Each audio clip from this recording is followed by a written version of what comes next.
Hi friends, എളുപ്പത്തിൽ ഉണ്ടാക്കാൻ പറ്റുന്ന ഒരു ഈസി ബ്രേക്ക്ഫാസ്റ്റ് റെസിപ്പിയാണ് ഇന്ന് കാണിക്കുന്നത്. ഒരുപാട് ചേരുവകളും വേണ്ട, നമുക്ക് ഇൻസ്റ്റൻ്റ് ആയിട്ട് ഉണ്ടാക്കാൻ പറ്റുന്ന ഒരു റെസിപ്പിയാണ്. അപ്പോൾ അതിനായിട്ട് പച്ചരിയാണ് കേട്ടോ എടുത്തിരിക്കുന്നത്. 2 കപ്പ് അളവിൽ പച്ചരി വേണം. അപ്പോൾ ഇത് നമുക്കൊരു ബൗളിലേക്ക് മാറ്റാം. ഞാനിവിടെ എടുത്തിരിക്കുന്നത് റേഷൻ അരിയാണ്. നമുക്ക് ഏത് തരം അരി വേണമെങ്കിലും ഉപയോഗിക്കാം. സാധാരണ പച്ചരി അരിയണമെന്ന് മാത്രം. ഇനി നന്നായിട്ടൊന്ന് കഴുകിയെടുത്തതിന് ശേഷം നമുക്കിതൊന്ന് കുതിരാൻ വേണ്ടിയിട്ട് മാറ്റി വയ്ക്കാം. അപ്പോൾ രാത്രി തന്നെ ഇതുപോലെ അരി വെള്ളത്തിലിട്ട് വെച്ചാൽ രാവിലെ നമുക്ക് ഇൻസ്റ്റൻ്റ് ആയിട്ട് ഉണ്ടാക്കാൻ പറ്റുന്ന റെസിപ്പിയാണ്. അപ്പോൾ ഇതാ നമ്മൾ അരിയൊക്കെ കുതിർത്ത് നന്നായിട്ട് കഴുകിയെടുത്തു. ഇനി ഇതൊരു മിക്സർ ജാറിലേക്ക് മാറ്റാം. ഇനി ഇതിന് കൂടെ അരയ്ക്കാൻ വേണ്ടിയിട്ട് 1 കപ്പ് അളവിൽ തേങ്ങ കൂടി എടുക്കുന്നുണ്ട്. 2 കപ്പ് അരിക്ക് 1 കപ്പ് അളവിൽ തേങ്ങ വേണം ചേർക്കാനായിട്ട്. ഞാനിവിടെ ഇതുപോലെ പീസസ് ആയിട്ടാണ് കട്ട് ചെയ്തിരിക്കുന്നത്. അതും കൂടി നമുക്കിതിലോട്ട് ചേർത്ത് കൊടുക്കാം. ഇതിൻ്റെ കൂടെ തന്നെ ഒരു വലിയ സവാളയും കൂടി എടുത്തിട്ടുണ്ട്.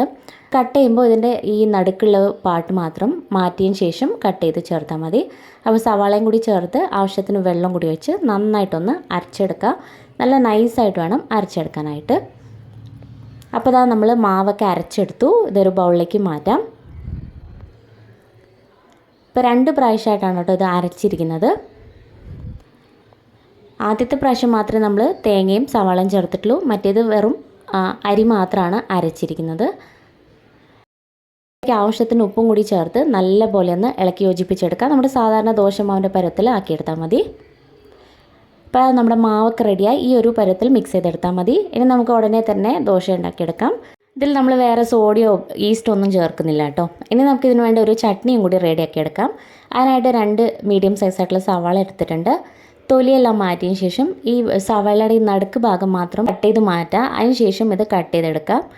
ഈ നടുഭാഗം നമ്മൾ മാറ്റിയില്ലെങ്കിൽ ചട്നിക്ക് ഒരു കയ്പ്പായിരിക്കും. അപ്പോൾ അതായത് ഇതുപോലെ കട്ട് ചെയ്തെടുത്തു.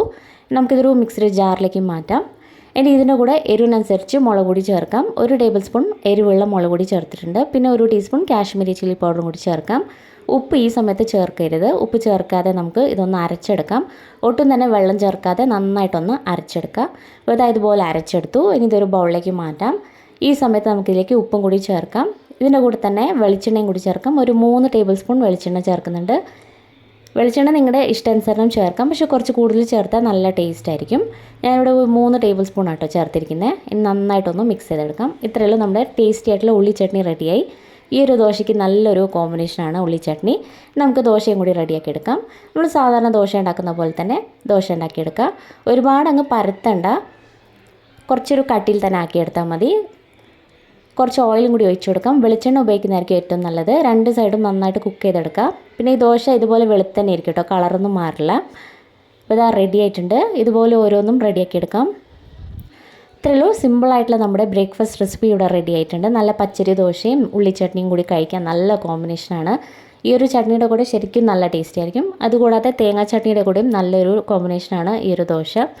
ഉറപ്പായിട്ടൊന്ന് ട്രൈ ചെയ്ത് നോക്കുക. പലരും ചെയ്യുന്ന ഒരു റെസിപ്പി ആയിരിക്കും, അറിയാത്തവർക്ക് വേണ്ടി ഷെയർ ചെയ്തതന്നേ ഉള്ളൂ. പിന്നെ ഈ ദോശ എന്ന് വെച്ചാൽ ചൂടോട് കൂടി തന്നെ കഴിക്കുന്നതായിരിക്കും കേട്ടോ നല്ലത്. കുറേ സമയം നമ്മൾ വെച്ച് കഴിഞ്ഞാൽ കുറച്ചൊന്ന് കട്ടിയാവും പച്ചരി ആയതുകൊണ്ട്. അപ്പോൾ ചൂടോട് കൂടി തന്നെ നമ്മൾ ഉണ്ടാക്കി കഴിക്കുന്നതായിരിക്കും ഏറ്റവും നല്ലത്. അപ്പോൾ ട്രൈ ചെയ്തിട്ട് നിങ്ങളുടെ അഭിപ്രായങ്ങളൊക്കെ അറിയിക്കുക. വീഡിയോ ഇഷ്ടപ്പെട്ടാൽ ലൈക്ക് ചെയ്യാനും സബ്സ്ക്രൈബ് ചെയ്യാനൊന്നും മറക്കരുത്. താങ്ക്